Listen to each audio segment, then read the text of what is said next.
back. Yippee! Man, what a crazy couple of months. Don't get me wrong, I enjoyed the break, loved just sketching all day, hanging with my family and friends, and going on my vacation, which was just amazing. I loved being there, experiencing snow that didn't melt as soon as it hit the ground was awesome. Like, I have a weird obsession with snow. I absolutely love it, and I enjoy it to like a weird degree. So living in Texas where snow does not happen often is like the bane of my existence. However, it did make me think that if I had to pick a place to live out of all my travels, hands down Iceland. I weirdly enjoyed all the hiking I did, even if I did technically get lost and could have possibly died, but hands down still my fave place. But yeah, if I had to spend Christmas time anywhere in the world, Germany is where I'd be. Like, the Christmas markets are so pretty and just feels like Christmas. It was like being in all the Hallmark movies at once, but just like in a better way.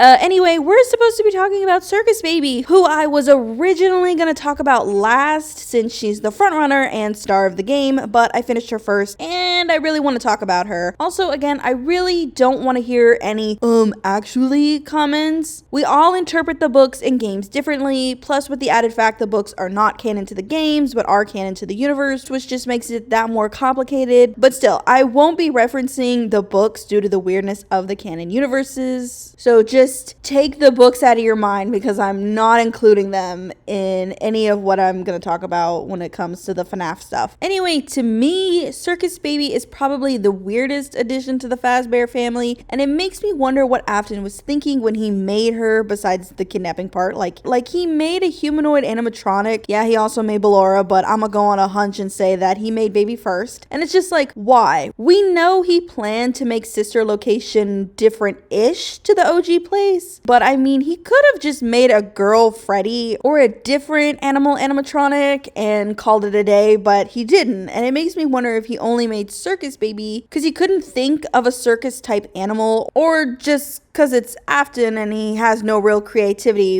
to think up characters. Like, don't get me wrong, and it's so weird to say this, but Afton does have some weird creativity with like the way that he's made these animatronics. However, his ability to like actually create characters for said animatronics is hilarious to me, because it's just like he didn't really think things through, and you can tell that he's not the original designer for the Fazbear OGs, seeing as how Ballora and Baby are like specifically him, because then you have Funtime Freddy and Funtime Foxy, who are from the OG Fazbear line. And it's like Afton really didn't think things through character story wise, you know, creatively. It's kind of getting very clear that he doesn't know what he's doing in like the imagination part of what he's doing. Like, I mean, look, Circus Baby is a clown girl, yet she looks nothing like one other than her cheeks giving off that vibe. So it's like, is it just a design choice, or are they all clowns? I mean, I'm not a kid anymore, so my brain is overthinking a lot, but I'm pretty sure if I showed a toddler Circus Baby, they wouldn't get clown,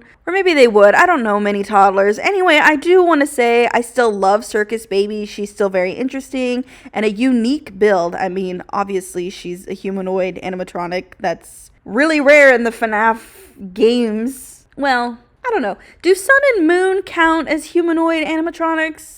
I feel like they do. I feel like they're in their own like weird subcategory, but like they're very clearly more humanoid looking to me. I don't know. You guys let me know. But I mean, yeah, she is a unique build. I mean, the fact that she has an ice cream dispenser and a claw inside her, like it's giving XJ9 vibes, and I love it. Though again, she's not exactly kid friendly looking. I mean, she's nowhere near Ballora unfriendly, but I think her size and glowing green eyes are kind of off-putting. I know the animatronics are meant to be big to store kids in them, but Jesus, she's even bigger than Freddy, and that's like including the top hat. Like Baby is huge, and like to think of this thing walking around and handing kids balloon stuff, and like your kid is roughly like what, 4 to 3 feet tall, and you have this giant monster metal man walking around. Like, I'd be terrified. I would be the most terrified parent in the world if this thing was around my kids. It's like, yes, it's the 80s, but there's a limit to how much a parent could just be like, eh. But you know, still, it does make sense that Baby is that big. I mean, I mean, considering how much stuff is inside her, like her blueprint is crazy compared to the others. Anyway, I still like the idea of Circus Baby. I think a lot of her design, while cute, is still too simple. I mean, Ballora has way more going on than Baby does, and yet Baby's the star of the show, so she needs more. So let's do that.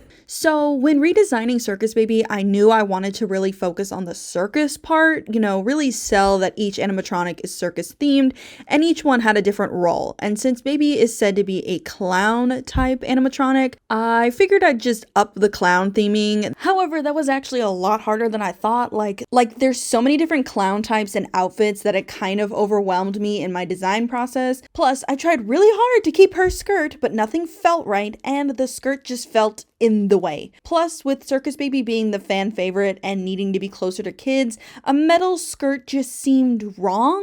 I mean, one wrong move and she slices the kid's head off before she could even grab them. You know what I mean? Like, it's the same issue with Ballora. Like, you know that the skirts are not made of fabric, they're made of metal. So it's just like, what kind of metal and how close can a kid get without accidentally getting cuts? Plus, like, no kid is gonna go up to Ballora, and Ballora can't walk around the facility anyway, only Baby can, so it's like, Baby really shouldn't be wearing a skirt that can cut kids.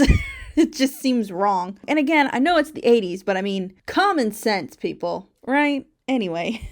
So anyway, I went with a onesie, or specifically a clown suit, which I think works with the whole baby part of her name and face, since it's pretty clear to me her face is molded after vintage baby dolls, and the timeline is still fuzzy for the sister location animatronics, but in the 80s, Cabbage Patch Kids were crazy popular. Like, my mom has a few of them lying around. They're horrifyingly creepy to me. I don't understand the craze for these dolls. I don't really find them cute, but I do think it's funny that they basically pioneered like the adoption agency of toys. You know what I mean? Like, we still have that bear adoption toy store. I don't remember the name off the top of my head, but I have like a bunch of them.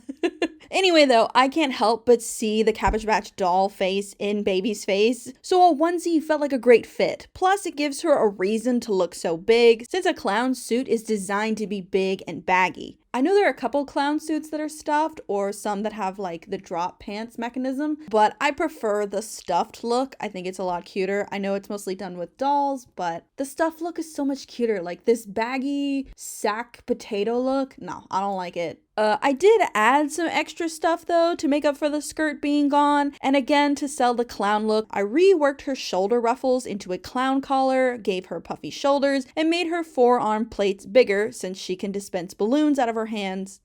Which made me think, where is the helium coming from and how many balloons can she store in there? Wouldn't it make sense to hide that all in the forearm? I guess it could fit the way that it already is, but I mean like... But isn't like their endoskeleton similar to like stop motion animation skeletons where like there has to be this giant pole keeping them upright? Like, it's just one of those things where you have to really think about it. But that's the whole reason I made the forearm bigger anyway, was to make room for the extra stuff. I also gave her a hat similar to how Freddy has one, and I figured since Circus Baby is the frontrunner of this location, she should have a hat as well, you know? Like she's taking inspiration from Freddy. I mean, I know Freddy's there in the background with the puppet on his hand, but I mean, that's not Freddy. I mean, it is Freddy, but it's not Freddy. It's fun time Freddy. Anyway, now she's always ready for someone's birthday. Everything else was mostly to have her fit better with Ballora, with the added yellow, and having her joints match the Funtime animatronics, because a lot of Baby's joints just look weird. It kind of gives the feeling that like Afton ran out of time to polish up the rest of her, because her face looks great, other than the lack of ears, which I did give her. However, though, the rest of Baby's whole thing, it's like, what happened? I mean, the top part looks fine, the arms are fine, they do match with Ballora, with the weird off-color patches. I'm gonna call them patches. But it's just like her legs, bro. Her legs. What is wrong with her knees? Why do her knees look like that? None of the other animatronics' knees look like that. Nor do the ones in the future or in the past. So it's just like, is the bottom half of Baby like a prototype? I don't understand. I also did rework her hair. I just made her pigtails bigger and split her bangs. As for the colors, I decided that just like Ballora, the 80s blue was gonna stay. Plus, and I'm spoiling the others, but everyone is gonna have 3 main colors and yellow is gonna be one of them. So look out for Funtime Foxy. Plus, with the added blue, Circus Baby looks less like Ronald McDonald. My concept sketches, Yeah, I knew immediately. If I was gonna add yellow, I was gonna have to add another color because there was just no way. Anyway, yeah, I stuck with the half and half look, similar to Ballora again, but gave Circus Baby polka dots to go with her cheeks and pom-poms on her shoes. And fingers. And hands. And pins. Okay, Baby has a weird amount of circle theming, so it wasn't hard to think of a pattern. I also added stripes to her arms and sleeves, and later you'll see I added stripes to all the yellow parts. Is it a lot? Yes. Do I care? No, not really. I also did go back and add more pins to her, which I should point out is still weird because, I mean, what do they even do? I had someone say they're supposed to be where her illusion discs are, but that makes me even more confused because none of the other animatronics have them, or if they do, they're hidden, which leads to the question of why is Baby's just out? Like, a kid could grab it and break it, and then the illusion would just stop working. Like, I don't get it. Like, I don't get it personally, but I'm not Afton. I don't know what the design process was. Obviously, he didn't really think about it. But I do know if I didn't add them, someone was going to yell at me.